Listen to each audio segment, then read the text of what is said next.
Hello everyone. We're from Group 4 and we're here to presentate about Cambridge curriculum. But before we start, we're gonna introduce ourselves first from... Okay, so hello everyone. My name is Thomas Alfian with student number 040. Hello everyone, my name is Olga Christma with student number 060. Hello everyone, my name is Nataline with student number 2112124047. And lastly, my name is Maria Asri Kinara Cohen. My student number is 075. I hope you guys enjoy the video and watch it until the end. Let's go. Let's go guys. Okay, so what is Cambridge curriculum? So, the Cambridge curriculum represents a transformative approach to education, shifting away from passive knowledge perception towards active construction of understanding.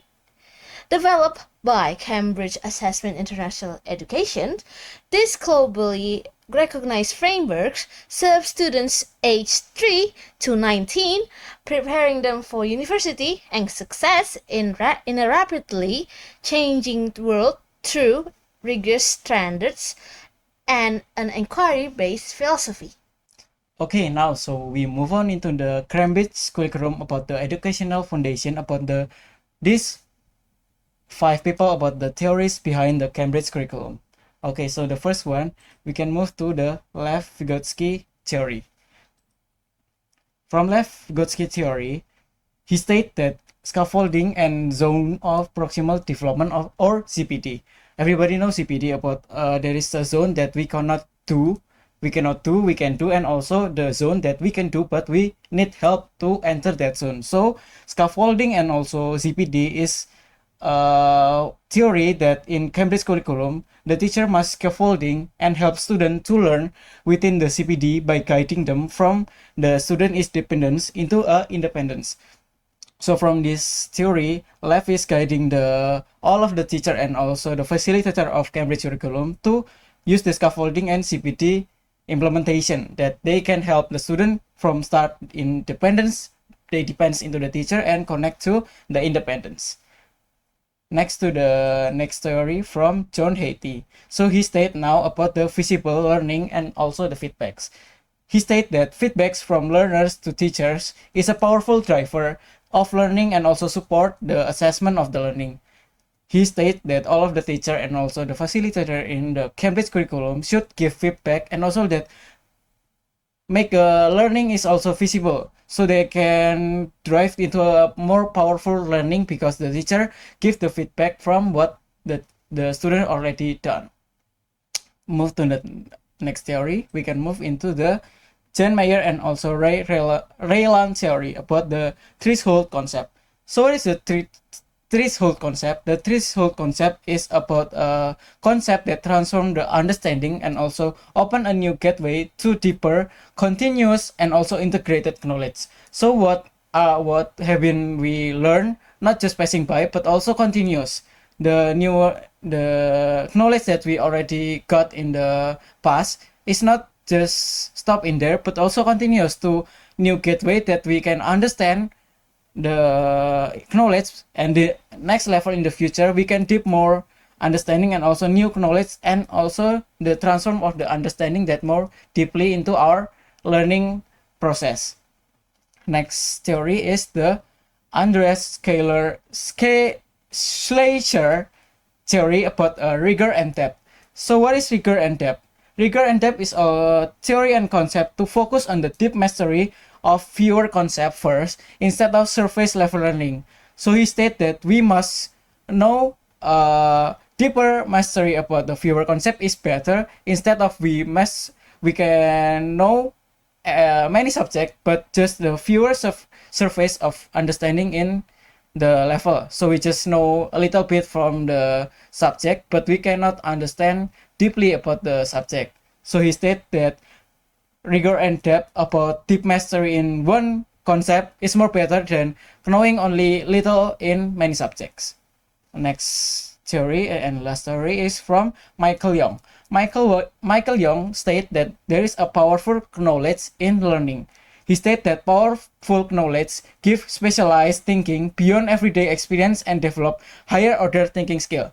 So Michael Young stated that school is must give a new theory that not only we get from everyday experience. So we know, for example, maybe sun if move from the east to west, but we understand that Earth is moving around, so the sun moves to east to west. That is why the powerful knowledge from Michael Young is important, because not every knowledge is get from our everyday experience and our daily life, but need also to be learned in school experience.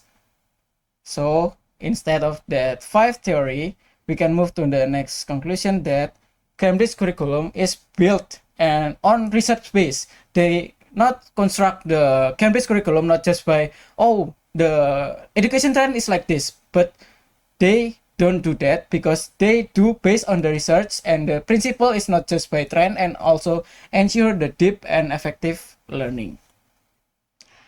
Okay, next one we will talk about core philosophical principles. There are 4 philosophical principles, and the first one is the spiral approach. The spiral approach is when students revisit key concepts at different stage, but a deeper level each time. So it's like when students develops their own understanding and respecting cognitive readiness and building intricate knowledge structure. And the second one, there are error culture. Error culture is when mistakes are reframed as cognitive research and diagnostic tools that reveal thinking process rather than indicators of failure. And the next one, the third one is inquiry and agency. So it's when learning begins with questions rather than answers, positioning students as investigators who construct their own understanding through active engagement. And the last one is metacognition. Metacognition is when students think their own thinking. So it's like they have to think about what they think and enabling independent, self-regulated learning and understanding of their own cognitive process. And after that, we will talk about the Cambridge pathway or 5 progressive stage. So for the 5 stage, it's like Cambridge early years at age 3 until age 5. So in Cambridge early years, a holistic play-based program focusing on personal, social, and then emotional development through experiential learning. And then the second one is Cambridge Primary, age 5 until 12. Builds foundational knowledge and skills in English, mathematics, and science, encouraging informed curiosity across approximately 10 subjects. And then the third one, Cambridge Lower Secondary. It's when depends subject knowledge and provides a coherent core for schools to build open, maintaining breadth while developing analytical skills. And then the fourth one, Cambridge Upper Secondary. So in Cambridge Upper Secondary, offers IGCSE or zero-level routes, allowing specialization while maintaining broad curriculum through 6 until 9 subject choices from 17 options. So for the 5 learner attributes, there are 5. The first one is confidence, where students become secure in their knowledge and ready to take intellectual risk, expressing their ideas clearly and defending positions with evidence-based reasoning. And then the second one, we have innovative. Innovative means equipped to solve new and unfamiliar problems creatively, applying learning flexibility across different contexts and disciplines. And then the third one is responsible. Responsible as in students taking ownership of their learning journey while respecting others' perspective, understanding their role in creating positive learning communities. And then the fourth one is engage. Engage means intellectually curious and ready to make a difference socially and professionally, connecting learning to real world issues and global perspective. And then lastly is reflective. Students develop metacognitive strategies to understand themselves as learners, evaluating their own thinking processes and identifying areas for growth. So the next one is active inquiry-based pedagogy in practice. So in Cambridge philosophy, fundamentally transform classroom dynamics, shifting the teacher's role from authority figure to intellectual catalyst or facilitator, who provokes and refines student thinking through carefully designed learning experiences. So there are inquiry and agency. So it's like when learning begins with question rather than answers, positioning the students as investigators who construct understanding through investigation. And then the next one is active learning.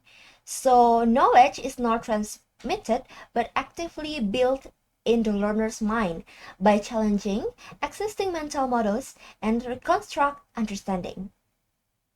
And the last one is cognitive activation. Is when students in higher order thinking through questions requiring justification and multiple perspective. Okay, now so we continue about the breadth and also the depth in Cambridge curriculum. That they made the breadth and depth in curriculum is a system that a balanced education journey. Why it's balanced? Because in Cambridge curriculum is making a system that they can balance breadth and also the depth to ensure the student is built a strong foundation between the obligatory subject and also their specialization or their skills in the subject. For example, maybe they are interested into maths, they can use into IT, architecture, and maybe some kind of that stuff, or maybe they have a interest into art, so they move into the art, into the theater, into the drawing, and also maybe many other art. And not only about the art, they really need to know about the breadth, about the obligatory subject. So that's why Cambridge curriculum is made into the breadth and depth that is balanced for the first step from primary and also the lower secondary. As Olga said, that is from that age. In this age and stage, the student is only focused on the breadth subject, where the student study about a wide range of subject, include maybe English, math, science, and also maybe in Indonesia they can say we learn about bahasa Indonesia or maybe PPKN is obligatory subject that they need to know, and it's on the breadth level. They only need to know and study about the obligatory subject, and also they need to know this because this is also important not for only specific one individual, but also this subject is very important for every people. Next to the next stage is upper secondary, where in this stage Cambridge made the system into the transition of the depth. So the student can choose about around 6 to 9 subjects from over the 70 option from IGCSE in the Cambridge framework, that they can start to choose what is their skill and also their interest about the subject, and also they begin to start their specialization in the subjects while maintaining the breadth subject that they still learning in the elective choice. And the last one, the last stage is also the Cambridge Advanced in AS and A level, that they focus on the depth and rigorous specialization. So the student can specialize into 3 and 4 subjects from the more than 55 subjects and option from the Cambridge curriculum framework. And also their need to in this stage they developing about the conceptual understanding, and also they require to know the top tier and also the rigorous understanding that I say earlier about the mastery in the option and specialized subject that they choose. Okay, move to the next one. The next breadth and depth system that made in Cambridge curriculum. The first one is differentiate language pathway. There are pathway that already my friend said earlier about that 5 states, but in that 5 pathways, they difference again and break down into 2 more pathway. The first one is English as the first language pathway for develop oral skills of the student. So the student that use English as the first language is differentiate into one class or one pathway that they more using English in the higher level and higher vocabulary. For example, maybe in the science subjects they use the real and also higher level of vocabulary in that subject. And the second pathway is English as the second language aligned with CFR 6-point scale for international progression clarity. What is this? So the second pathway is English as the second language. So there is many English achievement or level of understanding in CFR from start to A1, A2, and ended in C2. So in this level, they can differentiate wherever the student capability of the understanding in English language.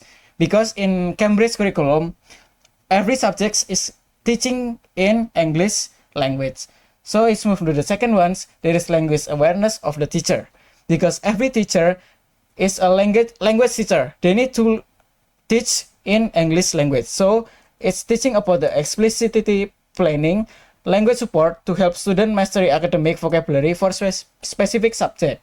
So the teacher must be helped either the first pathway of the first English as the first language, either the English as the second language. Teacher must aware about the student capability in understanding English language. So they use a higher vocabulary or maybe the lower vocabulary to help student importantly to understand the meaning of the subject with English language as the communication language that they use. That is why breadth and depth is a really good system that made in Cambridge curriculum, because they can differentiate its student capability of learning and also capability of their understanding. So they learn what they can do, not they cannot do and already learning. So they learn a new thing every day, and also doesn't force them to learn that there's something that they don't understand like that. Okay, move to the next part. Okay, for the next one is global perspective, developing transferable skills. So there are 4 skills here, you can see. The first one is deconstruction, which is to analyze and evaluate existing arguments or points of views to understand underlying assumption and evidence. And then number 2, ini assessment. salah tadi. Kok tiba-tiba pindah? Ada ghostnya kak. Wow. Wow, ada hantu terus.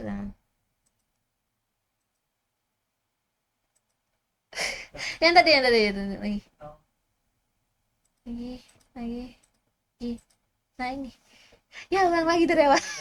Masih rekaman dulu? Masih, bisa. Berarti ulang Darrela ya berarti. Oke, 1, 2, 3. Okay, next one is the global perspective, which is developing transferable skills. So there are 4 here. The first one is deconstruction, which is analyze and evaluating existing arguments or points of views to understand analyzing assumptions and evidence. Okay, for the second one is reconstruction, which is to building a point of view by researching and identifying evidence for and against an issue through systematic investigation. And number 3 is reflection. Reflection as in considering how research and others' viewpoints impact one's own perspective, developing a metacognitive awareness. And lastly is communication and collaboration, which means presenting evidence based findings, and working with others to solve problems, developing collaborative skills. So from this, students can investigate issues such as climate change or the digital world through this path, learning to move beyond their own local context and appreciate multiple global viewpoints while developing research, analysis, evaluation, reflection, collaboration, and communicative skill. So now let's move to the assessment. So here we have several of the assessment, like the first one, assessment for learning. So affirmative approach uses regular feedback and questioning to spot gaps quickly and help students track their own progress. And the second one is progression test. So for the end of stage tests are mark internally and provide detailed reports on each student's strengths and also their weaknesses. Next. And for the third one, we have a summative assessment. So in summative assessment, the end of unit test should show what students have learned and also help them to prepare for their university or for their dream work. And then for the fourth one, we have checkpoint test. Cambridge State tests give an international measure of students' readiness and detailed feedback for parents and schools. Here we have the characteristic of assessments in Cambridge curriculum. We have fair, valid, reliable, and also practicable. And then we have global recognition from framework to experience curriculum. So here we have adaptive practitioners. The teachers are not just teaching, but they are also changing lessons to fit students, thinking about how to teach better, and also improving again and again of their students. And then we have written versus experienced curriculum. So here written curriculum, it means what is plain on paper, and for the experienced curriculum, it means what students actually feel and also what they learn in the class. And for the qualitative readiness, it means students should think clearly and also explain ideas well, and they also understand deeply, not just memorize the lesson from the class. For the conclusion is that ultimately, while Cambridge curriculum design provides a gold standard framework, its true value is realized only when school leaders and teachers successfully translate those objectives into a meaningful and active experience curriculum that transforms students into confident, responsible, reflective, innovative, and engaged learners prepared for university and life in a rapidly changing world. That's all from us. Thank you. Bye bye.